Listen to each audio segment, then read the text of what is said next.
Hello everybody. This is Owen here. Welcome to the first episode of City of the Damned. If podcast, it's a podcast. I'm just putting some pictures up on screen to do this, but I will hopefully be stripping the audio off this and putting it up on iTunes for a free download. And City of Damned, I'm just going to be going over the Mordheim rules, what I think of it, useful information, all that sort of stuff. But the first episode's going to be just a quick little rules overview, I suppose you could say, and then a then I'm going to be going over my warbands, and then I'm going to be introducing some and saying what's like useful for my use and everyone's uses. So, if you're wondering what Mordheim it is, it's a warband style Warhammer fantasy, as you can see on the screen. It's based off 7th edition, so the newest one, 8th edition, is not doesn't have. I suppose it has some of the right rules, but it doesn't have all of the right rules in it. So if you've played that edition, you should be pretty familiar with Mordheim and its rules. So the turn sequence remains pretty much the same, except you have an extra recovery phase at the start of your turn. So if you're knocked down or stunned, you can stand up, and your and you can also rally. It's kind of like maintenance phase if you play War Machine, sort of, but you can charge all the same distances, everything like that. Um, as I said, most of it's very the same. You can go over one high barriers. You can, if it's difficult terrain, you only move half. If it's very difficult terrain, or it says ground in the rulebook, then you can only move. So if you move 1 inch, if you move 4 inches, you can actually only move 1 inch. So keep that in mind. Jumping, basically, you have to make an initiative test, and then if you jump, you take D3 hits equal to the strength that you fell. So if you fell, equal to the inches that you fell. So if you fell, say, 8 inches, you'd take a strength 8 hit. If you fell 4 inches, then you'd take a strength 4 hit, 3 strength 3, 5 strength 5, etc. You can call diving charges, where if an enemy model is within 2 inches of where you wind up after jumping, you can charge him, and you get +1 to strength bonus and +1 to hit during the first round of combat. Yeah. Shooting kind of remains exactly the same. There's not really much different rules, but if you're playing the newest version, you can't actually pick targets. You must pick the closest model unless they're stunned or knocked down. There's special units and that sort of thing, and skills and weapons that allow you to target people, like the I think it's the Hochland long rifle. That allows you to pick targets whenever. Also, if you're raised, you can choose whatever target. It uses the same wound to hit, same hit modifiers. So you get -1 if they're in cover, -1 if you're over half range, -1 to moving and shooting. Then if you roll a 6 to wound, for hand-to-hand combat and shooting only. You cause a critical hit. You roll a d6 to your wound. You roll a d6 on the chart. So on 1 to 2, it hits a vital part. The wound doubles to it. Basically gets an additional wound, so you take 2 wounds instead of 1. But that ignores saves. You get your armor save to ignore both wounds. The wound is doubled, and then 3 to 4 is the wound is doubled and it ignores all armor saves. Then 5 and 6 is Master Strike. The wounds are doubled and the attack ignores all armor saves and gains +2 to any injury rolls.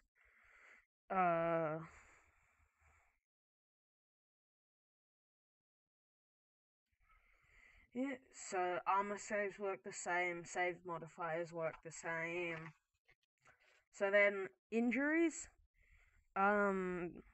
if you get reduced down to your last wound, you roll a d6. So on a 1 to 2, you're knocked down, and you place the model face up.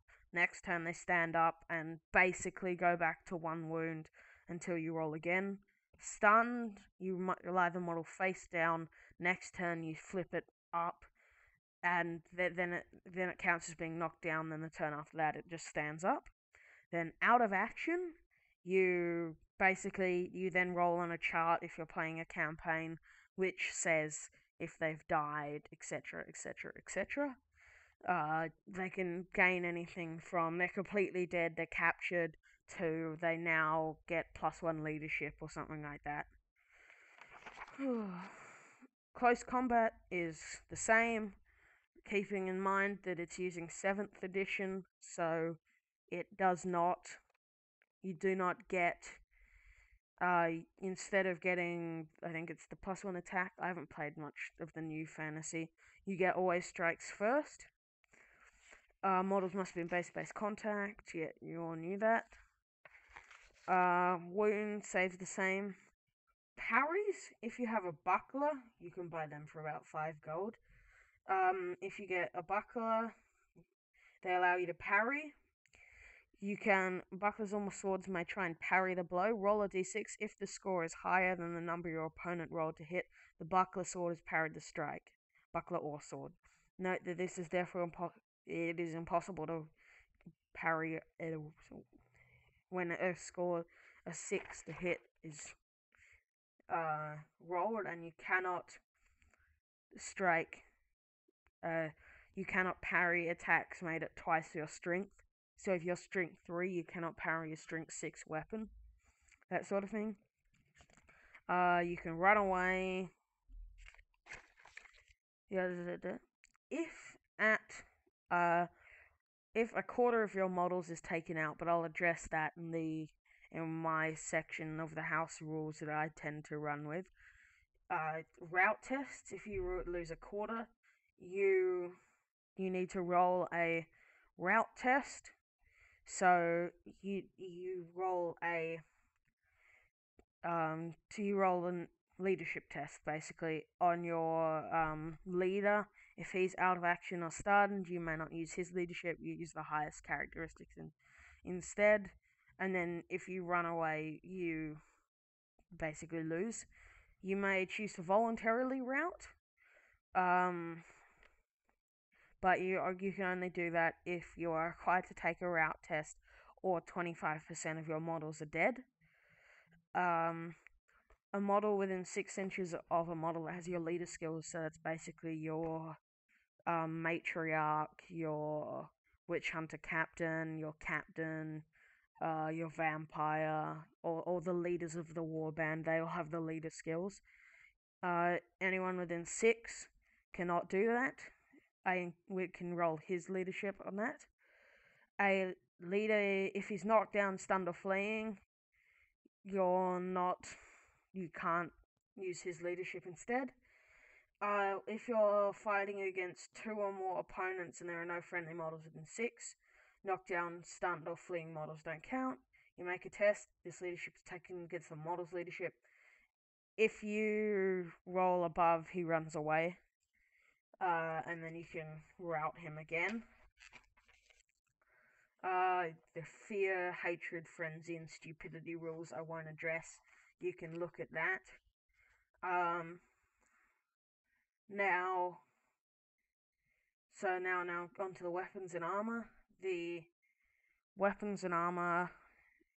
Uh, let's start with the dagger. The dagger, that's basically the same, but enemy get +1 to armor saves because daggers aren't very good at striking people with unpenetrating armor. Maces, staves, hammers, and clubs. All they do is instead of when rolling on the table, instead of a 1 and 2 to being stunned, it's a 2 to 4, which counts as being stunned. An axe, so you get all they do is get -1 save modifier. A sword parries. I've already explained that. A flail on the first turn of combat, you get +2 strength. Then it just becomes a normal hand weapon, I suppose you could say. A Morning Star gets +1 strength only in the first round of combat. You may not use a second weapon, though you can still carry a shield. Halberd gives the user +1 to attack, but you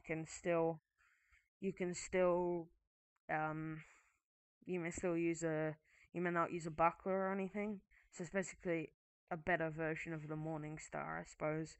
Though if you have a shield, you can still use it to get +1 to armor save against shooting. Spears, they strike first in hand-to-hand combat. You may not use a second weapon if using this, and if using mounted, you get +1 strength bonus when you charge. Lancers, +2 strength. You must use this. You must own a warhorse. Then, if using mounted models, a warrior armed with their lance receives +2 bonus when he charges. That's okay. I suppose a double-handed weapon that's +2, and you always strike last. Then Grommel weapons that can be replied to any, but it gets a -1 save modifier, and it costs 4 times the price. Then Ifilmar, I believe it's how it's pronounced. The weapon gives +1 initiative in hand-to-hand combat and costs 3 times as much. Missile weapons, short bow, range 16, strength 3. Bow, range 24, strength 3. Longbow, range 30, strength 3. Elf bow, range 36, strength 3. And the special rules are it gets -1 save modifier. Crossbow, range 30, strength 4. Move or fire. Sling, range 18, strength 3. Fire twice at half range. So if you're at half range, you can fire twice, so 9 inches. Throwing star, knife, bada bada bada bada bada. It's range, strength as user, range 6, strength as user. Thrown weapon, so you cannot use it in combat. Repeater crossbows, range 24, strength 3, and it can fire twice. Unlike the crossbow, it does not state move or fire, so you could potentially move or fire with the repeater crossbow pistol, range 10, strength 4, shoot in hand-to-hand combat.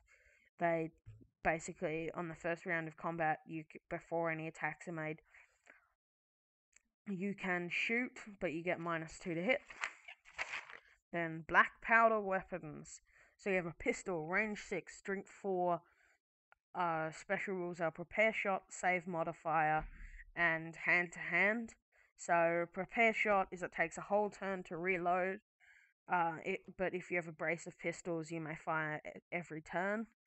This rule applies to almost every black powder weapon.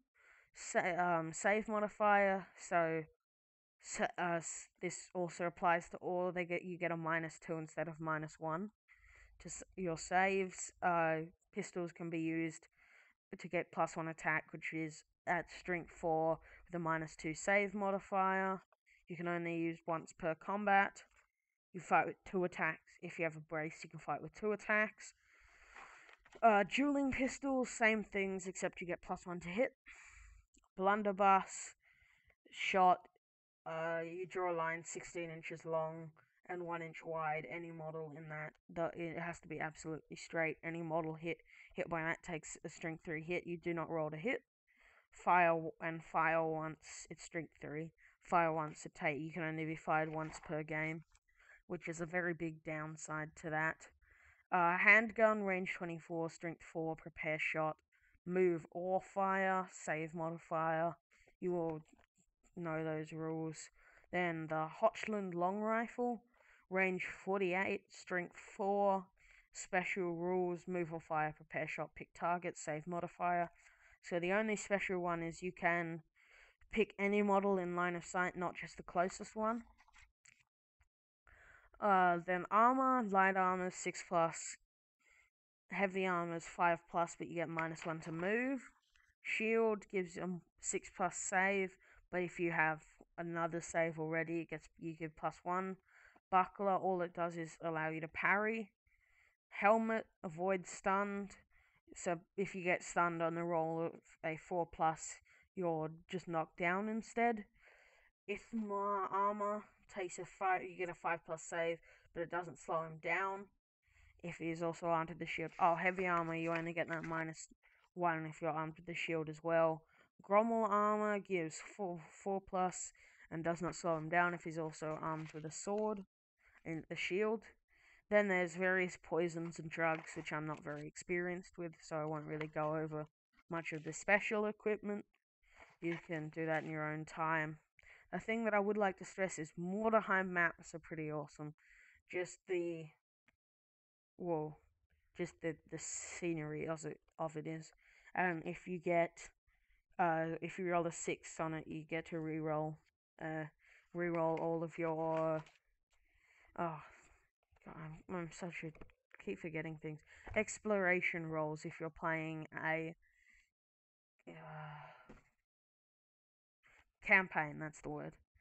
So now onto magic, which I will do in its own video just because it's easier.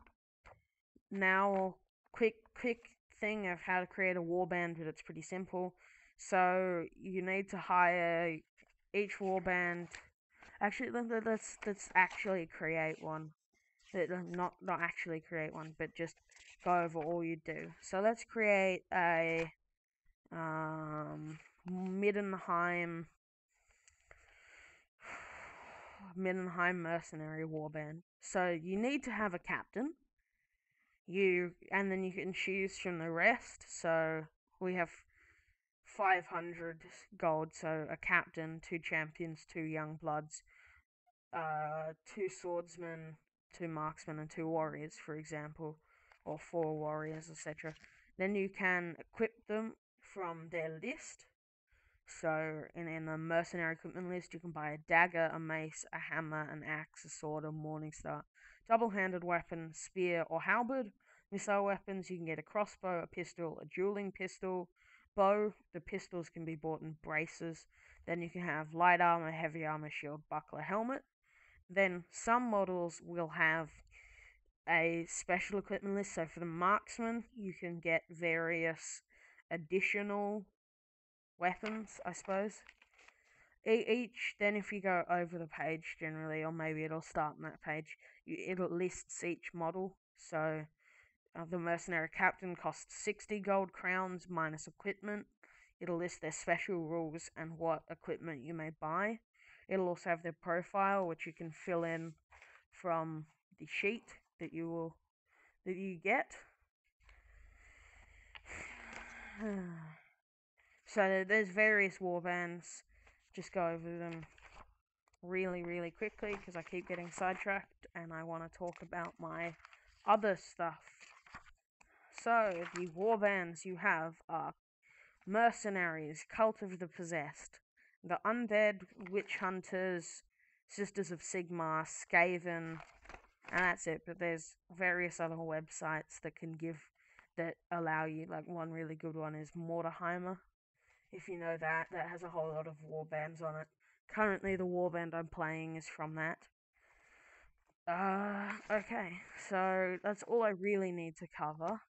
I will talk about campaigns and magic in other videos, and I'll break down each of the warbands specifically in another video, possibly even another whole series about it. But now we're just gonna have a quick look at the 3 warbands that I play or have played. So the first one is a warband called Tomb Guardians. It can be found on Mordheimer. Yeah, so Mordheim is spelled Mordheimer. It is called Tomb Guardians. So let me get to, yes, Tomb Guardians. It's the Tomb King's warband. Widestone is apparently important to them, or you can say they're fighting in Nekakaran things. So their special rules are: they cause fear, immune to psychology, no pain, may not run away, immune to poison, flammable, do not drink, home ground, yay. So in my warband I have a Tomb Lord, who he starts with 20 experience normally. I've played 2 games with this guy. He's movement 4, weapon skill 4, ballistic skill 3, strength 5, toughness 5, 4 wounds, initiative 1, attacks 3, and leadership 9. Pretty decent. He has a dagger, a shield, light armor, spear, and Nehikaran javelin. His skills are step aside, resilient, and mighty blow. Then I have 7 gold crowns in my treasury, and my warband has a rating of 75, which is okay. I have the unit type Tomb Guardians. I have 2 of them, which is the maximum number you can have. Yes, that it is. They have light armor, double-handed weapons, and daggers. All they have is undead. I have 3 tomb scorpions. They're living animals, but luckily you do not need to pay for their upkeep because they're desert animals apparently. They have special rule scorpion sting. Then I have 4 skeleton warriors with bows. 2 skeleton warriors with shields, daggers, and spears. As soon as I have enough gold to pay for it, I'm going to buy a lot more of these guys, just because my warband only has 11 members in it, and it's quite heavily invested in the Tomb Lord and the Tomb Guardians, which, because of their low initiative and their low weapon skill, they don't really get much chance to do anything a lot of the game, because they're just knocked out before that should happen. Then I have a Mordheim Mercenaries, which I haven't actually played yet, but I have a captain. This warband I actually created for a friend. Warband, and I have a captain with brace of pistols, heavy armor, spear, and a shield. Then I have 2 marksmen with longbows. Then I have 2 swordsmen, light armor, sword, buckler, and dagger. And I have 4 warriors with axes. And then the silliest warband I have is a Cult of the Possessed. They also own 7 gold. But it consists of a whopping 3 models. I have a Magister. He has heavy armor, sword, and a shield. Then I have 1 possessed, which I've named Cranach Alcan. And basically they're the same, they just have stat differences. So his stats, he's a possessed. His stats are movement 5, weapon skill 5, ballistic skill 0, strength 4, toughness 4, wounds 2, initiative 4, attacks 5, leadership 7. He's actually lost an eye, but that only reduces his ballistic skill, and his ballistic skill, the maximum ballistic skill he can have is 0, so it doesn't actually matter. His equipment is Scorpion Tail, Extra Arm, and Great Claw, so I have 3 you get 3 attacks base. You have extra arm gives you one, great claw gives you one. I have dodge and step aside as his skills. Then I bought the third member is another possessed. He has movement 5, weapon skill 4, ballistic skill 0, strength 4, toughness 6, wounds 3, initiative 5, attacks 5, leadership 7. Not very good in the leadership department. And he's equipped the same as Kranak Al Khan, but he doesn't have any skills or injuries. So those are my 3 warbands. I will be creating more of them eventually. But now let's go on to the house rules, because I find some warbands are just a bit ridiculous without playing with any house rules.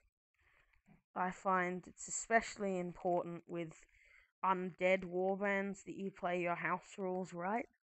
So one of the rules our group usually plays with is undead can still earn experience. They just earn it at half the rate that humans and normal models do, because basically you can't really create a very good narrative story and you can't advance your units very much if you don't have if they can't gain experience and can't actually gain as characters and units, because our group plays very narrative driven stories, I suppose you could call them, or stories and campaigns. But so it's better for us if we can just have undead. They can gain experience at half the rate. Animals also gain experience at half the rate, and the reason that they can gain experience is because they, instead of being taught a new skill and things like that, all it is they're gaining an instinct. They've practiced fighting against that, so they've gained an instinct about how to react when that situation happens. And they have their own special skill list, which I won't go over till later. But that is all the time, I suppose, that I have to talk about Mordheim. More videos will be coming out very soon. Our second podcast of the month will come out, and that one is a Necromunda podcast. Woo! So if you've enjoyed listening to this, then please subscribe, if you've enjoyed